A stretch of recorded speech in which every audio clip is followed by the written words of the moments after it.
Hello friends, Parul stories के इस channel पर आप सभी लोगों का स्वागत है। आज की कहानी इंसान के जीवन में किस्मत के महत्व के बारे में है। कुछ लोगों का मानना है कि परिश्रम ही सफलता की कुंजी है और कुछ लोग किस्मत को ज्यादा महत्व देते हैं।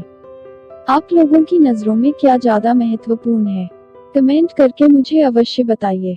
आओ दोस्तों, अब हम फटाफट कहानी की शुरुआत करते हैं। बहुत पुरानी बात है। रायगढ़ जिले के एक कस्बे में 3 दोस्त रहते थे, दीपक, राजू और श्याम। दीपक और राजू अच्छे खासे धनी परिवार से ताल्लुक रखते थे।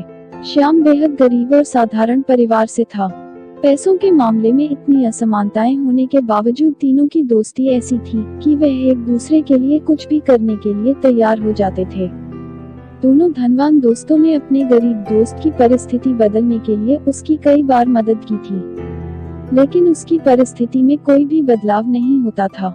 ऐसा कहते हैं ना कि समय से पहले और नसीब से ज्यादा किसी को कुछ नहीं मिलता। बस ऐसा ही कुछ श्याम के साथ होता था। वे तीनों ही अब जवान हो गए थे। दोनों धनवान दोस्त अपना अपना व्यापार अच्छे से करने लगे और पहले से भी ज्यादा धनवान बनते चले गए। श्याम की हालत बद से बदतर होती चली गई। अपने दोस्त की बिगड़ती हुई हालत देखकर दीपक और राजू ने उसके लिए कुछ करने का फैसला किया। दोनों ने 100 सोने के सिक्के एक थैली में रखे और श्याम को देते हुए कहा, तुम इनसे कोई व्यापार शुरू करो और पैसे कमाओ। इस तरह तुम्हारी गरीबी दूर हो जाएगी।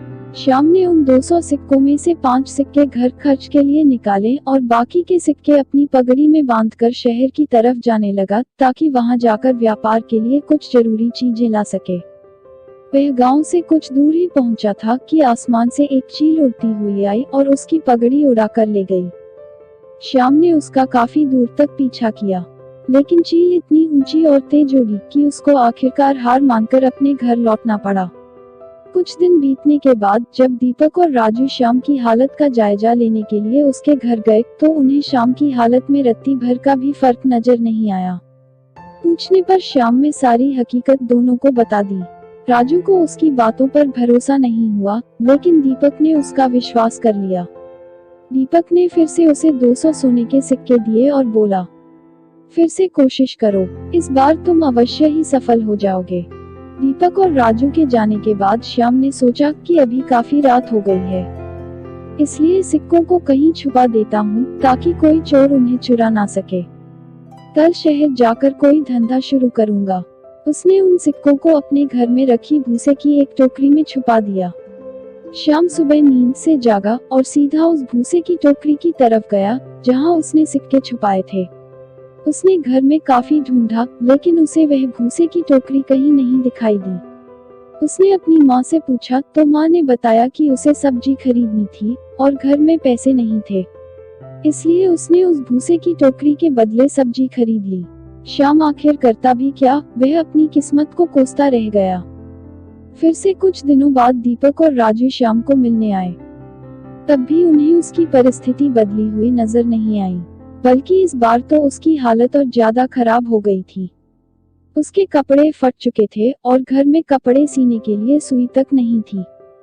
दीपक और राजू के पूछने से पहले ही श्याम ने अपने साथ घटित हुई घटना के बारे में उन्हें सब कुछ सच सच बता दिया। श्याम शर्मिंदा होकर बोला कि तुम लोग मेरी मदद करना छोड़ दो।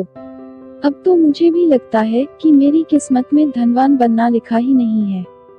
मेरी वजह से तुम्हारा भी काफी नुकसान होता रहता है।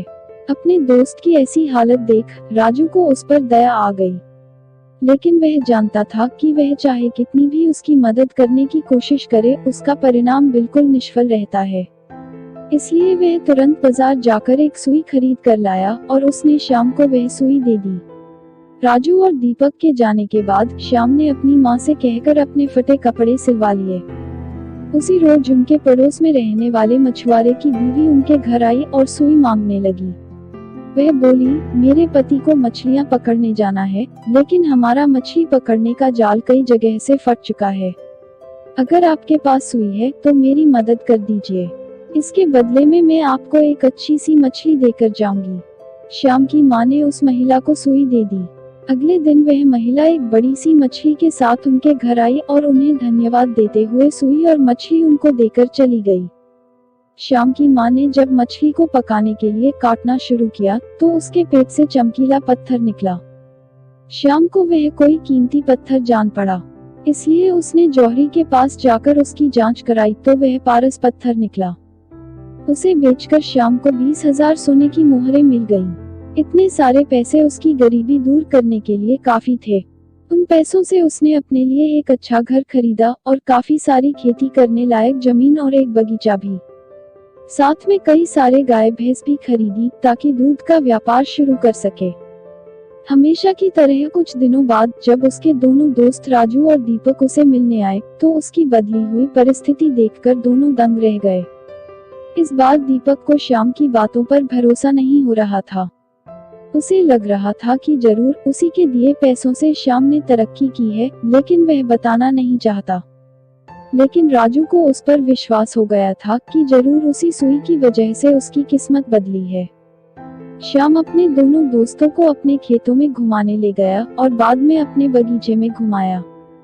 वहां पर कुछ बच्चे पहले से एक पेड़ पर चढ़कर फल तोड़ने की कोशिश कर रहे थे। बच्चों ने गलती से वहां पर एक पक्षी का घोंसला गिरा दिया जिसमें सोने के सिक्के वाली वही पोटली निकली जिसे कभी एक चील श्याम के सिर से ले उड़ी थी। उसे लेकर जब तीनों दोस्त घर आए तब श्याम की मां गाय भैंसों को भूसा खिला रही थी। उसी दौरान भूसे की एक टोकरी से वह 200 सोने के सिक्के भी निकले जो श्याम ने कभी अपने पुराने घर में भूसे की टोकरी में छिपाए थे। उसकी किस्मत कुछ ऐसा खेल खेल रही थी कि उसके हक की सारी चीजें और खुशियां उसके पास लौटकर आ रही थी। नसीब चमकने की वजह से श्याम तो खुश था ही, लेकिन उससे भी ज्यादा खुश थे उसके दोनों अच्छे और सच्चे मित्र। आपको मेरी कहानी कैसी लगी? कमेंट बॉक्स में बताइए ताकि मैं आप लोगों तक अच्छी अच्छी कहानियां ला सकूं। हमारे चैनल को सब्सक्राइब करना ना भूलें और साथ ही वीडियो को लाइक करें और अपने दोस्तों के साथ व्हाट्सएप, इंस्टाग्राम और फेसबुक पर शेयर करें। नई नई मजेदार कहानियों के नोटिफिकेशन के लिए बेल आइकॉन को जरूर दबाएं। धन्यवाद।